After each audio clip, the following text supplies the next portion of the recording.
Now, I can assure you that I did not clickbait you by saying that you should stop attacking to help you clear the overdrive zone, and you'll see why by the end of this video. From my community post, it seems that most of you guys have not been able to clear the overdrive zone yet. So here's a guide with tips and tricks that you can use to beat it. Keep in mind that this zone is purposely made to drive you insane, especially with mob type enemies if you don't know how to position your DPS characters to do damage to multiple enemies. As you can see, I have cleared everything with 18 stars, so this video will mostly focus on some mistakes that I made, which made me spend 4 hours in the overdrive zone. Playing this zone made me realize what we're currently missing in Wuthering Waves, and that is a strong grouper like Kazuha in Genshin Impact, because the mob type enemies are the ones that make you waste a lot of time the most. If you're using a character like Jinshi and you fail to Dragon Blast most of them in a single hit, you have to start your rotations all over again, which make you waste a lot of time. This is why positioning and target priority becomes very important if you want to effectively inflict the same type of damage to more enemies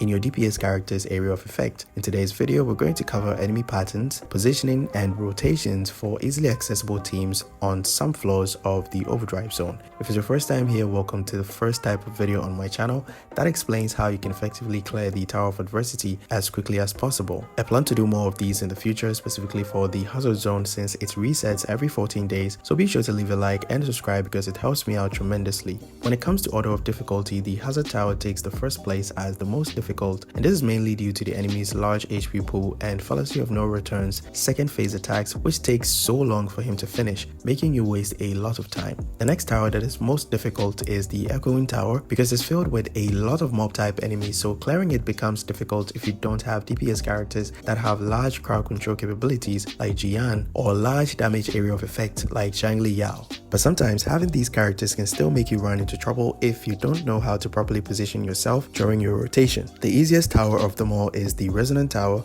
which has a few mob type enemies in the first floor and crownless in the second floor. Now let's take these floors one after the other so that I can provide you with some tips that can give you faster clear times. Let's start with the Resonant Tower. Since this tower is relatively easy compared to the other towers, you should not use your best healers in this tower. If you have all 3 healers or buffers that we currently have in the game, including Baizha, Verena, and Shorekeeper, you should use Baizha instead in this tower because Verena and Shorekeeper provides better buffing capabilities than Baizha. This particular tower was made for Jinshi because you can make use of all the buffs that the 2 floors provide, but if you don't have Jinshi, don't worry. The tips that I'll provide will work for every team that you want to use, but I strongly suggest that you go with teams where the main DPS is of the Glacial or Spectral element because of the 10% resistance shred for those elements. I used a low budget Jinshi team including Jinshi, Yuanwu, and Tao Chi to fully clear it, saving vigor cost for the rest of my characters. If you're not familiar with vigor cost, it's simply the energy that you spend when you use characters on any of the floors in the tower. In the overdrive zone, every character spends 5 vigor cost and they have a total of 10, so it basically means that using them on 2 separate floors in any of the towers will prevent you from using them again. In this floor, the target priority at the beginning of the fight is the Fusion Prism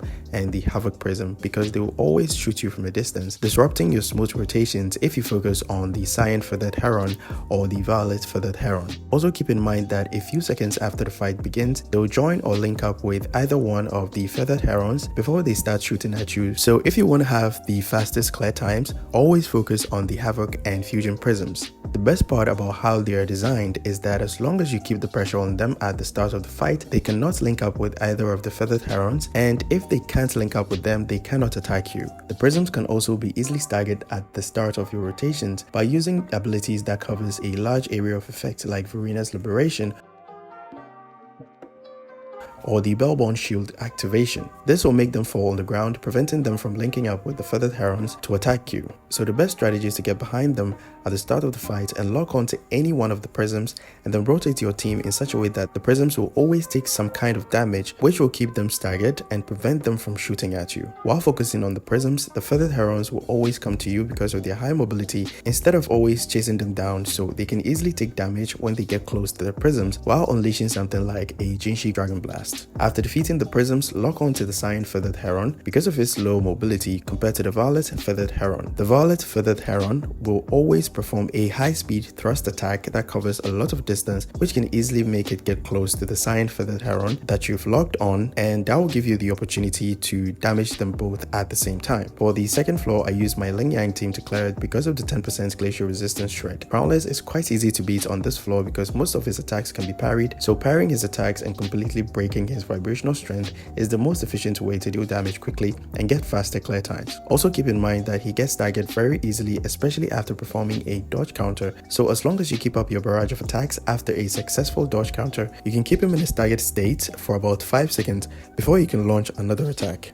The only thing that make you lose time on this floor is his special attacks that takes way too long to finish. It can be easily dealt with if you're running a DPS character that has the cyan feathered heron or the lumen scale construct equipped to knock him down when the special attack animation begins. But if you don't have these equipped on your main DPS characters, don't worry, there are still ways to work around that. Specific characters like Ling Yang can actually knock him down with his heavy attack when the special attack animation begins. I tested other characters' attacks that hits enemies from midair like Jian's intro skill, but none of them worked, so this makes Ling Yang very special. Another way to work around this is to determine when he'll perform his special attacks so that you don't mess up your rotations. By my testing, he'll start his special attacks in 1 minute intervals when the fight begins. So the first one will be around 900 mark, and the next one will start at 800 mark, like so. Once you know when he'll start his special attacks, you can stop rotating and use your sub DPS to dodge all the incoming attacks.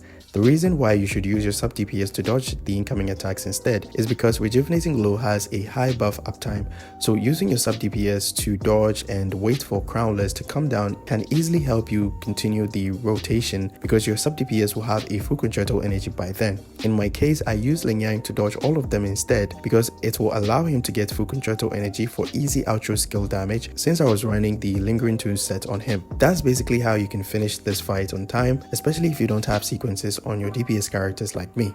Now let's move on to the Echoing Tower. Here I used my Verena, Montefi and Jian team to clear the first floor because of the heavy attack buff. For the first wave, we have 1 Spearback Bear and 4 prisms of the Spectral, Glacial, Havoc and Fusion element. On this floor, your main priority is keeping the prisms together as much as possible, which can be through continuous staggering like I did on the first floor of the Resonant Tower, but that tip will hardly work here because of their large numbers, and also getting close to them can make them separate from each other once they get the chance to link up with the bear. So this is what I recommend instead. Start your rotation in front of the bear, and when it gets too close, just move backwards and let it come to you. This will make sure that the prisms stay close to each other as possible when they link up with the bear. Then continue your rotation by focusing on the bear as the target of your attacks. If you're not familiar with this GN rotation, you can check out my GN video for the full details on how it helps you maintain all your buffs and ensure that you can always get your liberation every rotation. As soon as your sub DPS concerto energy is full, move closer to the prisms, but don't stand in the middle of them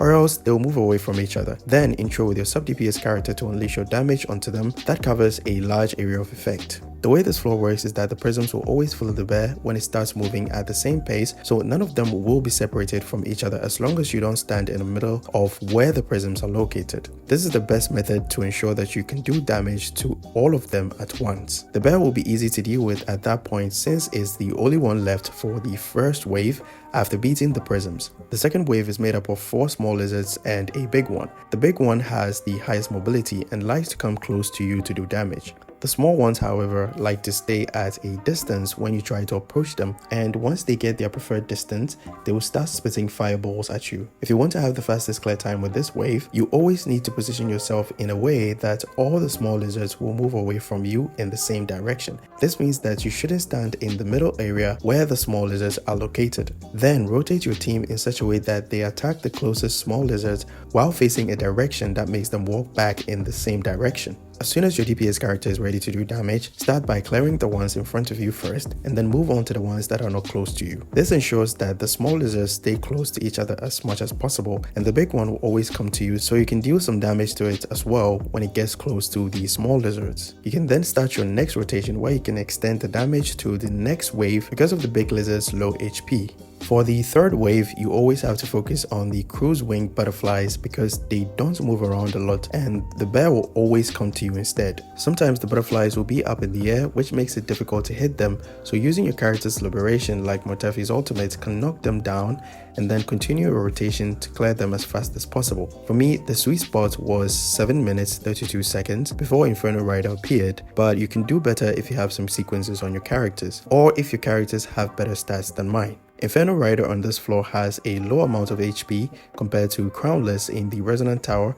and the rest of the bosses in the Hazard Tower. All you need to do is dodge his attacks perfectly so that you don't waste time. A simple tip that will serve as your cue to dodge is when his staff or bike glows. Keep in mind that when he's off his bike, not all of his attacks have the glowing effect, so you just need to dodge right when the attack is about to hit you. It took me about 2 rotations to finish him off, but let me know how yours went in the comment section. For the second floor of the Echoing Tower, I used my Zhengzhen, Baizha, and Zhang Liao team to fully clear it. Zhengzhen is often seen to be slow at regenerating contractile energy, but it doesn't become a problem if you have 2 characters in your team that can regenerate contractile energy fairly quickly. I'll go over the rotations for this team since everyone has Zhang Liao, and I'm sure you probably lost the Yinlin 50-50 to Zhengzhen anyway. For the first wave, grouping won't be a problem because the enemies always move closer to each other, but you have to position yourself in such a way that they will line up correctly for your attacks to hit them both. Before we get to the other wave, let me explain the rotation.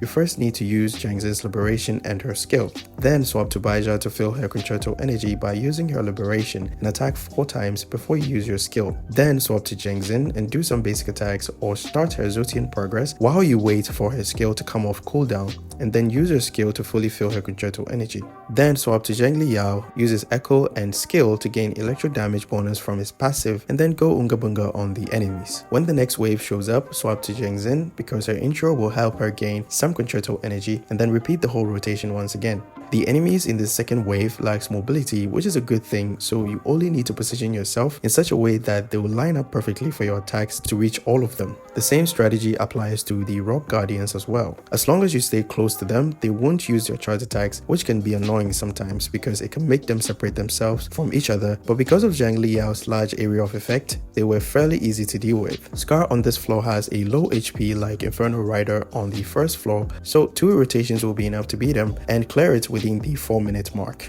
Keep in mind that every time you hit an enemy with your liberation on this floor, it freezes them for a while, which helps with survivability if your support characters are not fully leveled. Some of Scar's attack patterns are also different, so watch out for the attack where he teleports to your location and then slams his sword on the ground near you. Now let's move on to the hazard zone. As I previously mentioned, this is the hardest zone, so I reserved all my heavy hitters and my good healers specifically for this zone. For the first floor, I used my Zhang Liao team to fully clear it even though the enemy's electro resistance has been increased by 10%. And the recommended element is fusion. I don't have any fusion DPS built on my account, but if you take a look at the third buff, it greatly benefits Zhang Liao because his main damage source skills of resonance liberation damage, and it's easy to trigger the effect because you just need to use his skill and then activate his liberation. The second buff will also help with faster rotations because Zhengzhen's skill will continuously reset after casting her liberation, which helps her regenerate more contractile energy very easily. The first enemy is the Light Crusher. The attack patterns are not that different from the original one in the overworld, so as long as you fought that one, this one won't be a problem. To have the best clear time, make sure to defeat Light Crusher within 60 seconds, which will give you enough time to clear Fallacy of No Return. His first phase is easy to deal with since he doesn't move around a lot with his hammer. The main issue with this boss is when his health depletes to about 60%, where he gains extra arms with high mobility. The best strategy to help you beat him on time is to break his vibrational strength as soon as he does his transformation, so make sure you don't miss your intro skill hits when the fight begins. And also keep in mind that during his transformation he will always come to you, So just be patient and dodge his attacks properly with your sub DPS to help with concerto energy regeneration, which can make you easily swap to your DPS character and buff them for big damage. For the second floor, I used my Jinshi, Jeji and Showkeeper team to fully clear it, even though the buffs were not specifically made for Jinshi. However, the last one can work in your favor if you use Jinshi's Liberation before you use his Dragon Nuke, which is considered as resonant skill damage. The first wave is the most difficult because you can easily get frozen, which makes you vulnerable to damage and waste your time as well. The best strategy to help you clear this floor within the 4-minute mark is to focus on the wolves instead of the clank bangs. The clank bangs always need to get close to you before they can do damage, but the wolves can attack you from a distance with their tail attacks, which applies the glacial element on your characters. All you need to do is to lock onto one of the wolves because they mostly stay together, so it's easy to damage them both. The clank bangs always come to you, so they will usually get caught up in the damage that you do to the wolves. The last enemy is just your regular Memphis from the overworld with a ton of HP, so to clear Memphis fast enough, you just have to rotate your team properly without getting interrupted by his attacks. I think that covers everything. Let me know if you guys want to see the full run for every floor and I'll post it on the channel. Also let me know if I missed anything. Catch you guys in the next one. Bye bye.